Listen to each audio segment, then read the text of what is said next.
naalala mo, dito ako sa ilalim ng lamesa na to nagtatago. Sa tuwing hinahabol ako ni Mami dahil gusto niya ako patulugin ng tanghali. 1, 2, 3, 4, 5. Or, ako di ko namimiss yung mga araw na yun. Lalo nang bata ako. Mas maayos buhay ko ngayon eh. Pahala ko dyan. 1, 2, 3, 4, 5. Ikaw na.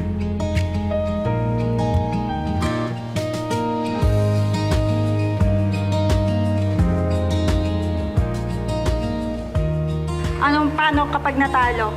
Anong consequence? Wala.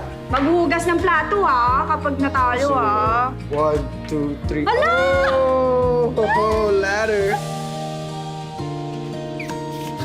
Balloons? Talaga ba? Anong akala mo kay Mami, bata? May program pa. At nakakuha din ako ng pictures para sa audiovisual presentation. Wala na. Ito lahat In fairness. Siyempre, 50th birthday yun, no? Dapat may party. Eh, ikaw, ano plano mo, ha? Sige nga. Dadalhin ko si Mami sa National Museum. Panigurado, mag-e-enjoy siya dun. Huwag mo na ituloy yung tour mo. Mag-stay ka na lang dito sa bahay at tulungan mo ko i-organize yung party. Yan naman din yung hiling ng celebrant. Siya na lang sundin natin, okay? Para walang gulo. Sabagay.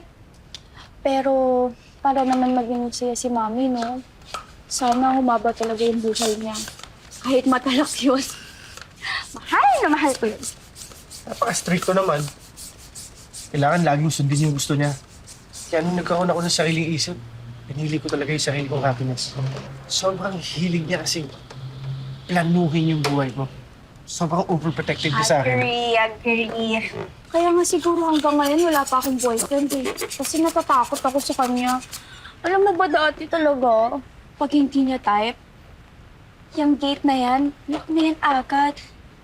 Pero, super happy naman ako kasi naiintindihan niya yung trabaho ko. Suportado niya ako sa mga gusto ko, sa passion ko. Tsaka naiintindihan niya na hindi pa ako malaki kumita. Buti ka pa nga matalino ko. Mas matalino talaga ako sa'yo. Di tulad mo, utang-utang ka. Ba't kasi hindi ka pa maghanap ng permanente trabaho? Hindi yung puro drawing ka lang dyan. Uy! Grabe naman to sa kakayahan ko. Huwag mo naman ako husgahan, no? Alam mo, kuya, hindi naman porket malaki na yung kinikita mo at maganda yung trabaho mo, hindi ibig sabihin nun, hindi na ako magiging successful, di ba? Alam mo, sa totoo lang, nainggit nga ako sa'yo eh. Kasi maayos yung buhay mo. Alam mo, ako yung naiingit sa'yo. Kasi simula bata pa lang tayo. Nasa iyo na lahat ng atensyon ni Nana. Ikaw na lang yung lagi niya iniintindi, inaasikaso. Kaya ba, masama pa rin yung loob mo sa akin hanggang ngayon? Mabuti pa, tapusin na lang natin itong mga gamit para sa party. Mabuti pa. Mabuti.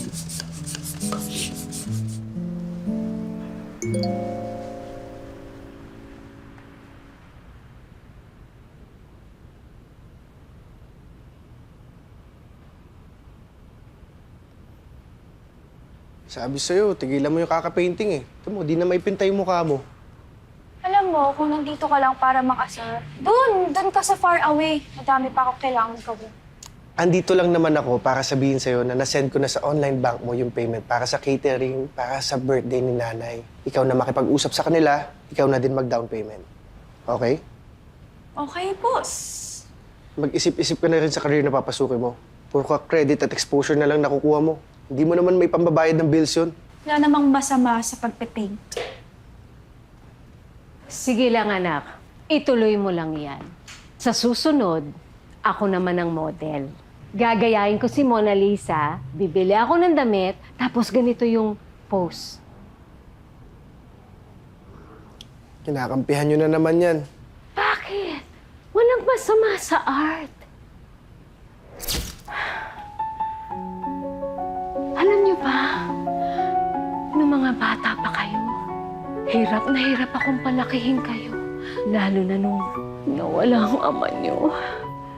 Wala akong trabaho. Natuto ako mag-cross stitch. binibenta ko yun para kumita ako ng pera. Isipin mo, ako na ang mami, ako na ang daddy, pero pinipilit ko pa rin maging matatag.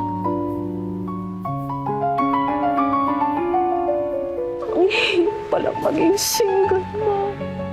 Para akong dumadaan sa isang marathon na tumatakbo araw-araw pero walang akong premyo. Wala akong medal na nakukuha. Pero ang naging premyo ko, napaka-palaki ko kayo ng mabuti. Doon pa lang proud na ako. Kaya, pwede bang mga anak, kayo munang maglinis. Kayo munang maghugas ng pinggan. Dahil gusto ko munang mag-day off! Sige, Mami. Pag tapos ko dito, kami nagagawa ng gawaing bahay. At ako na rin bahala magsabit sa magpakailanman ng mga sinasabi mo, Nay, ha?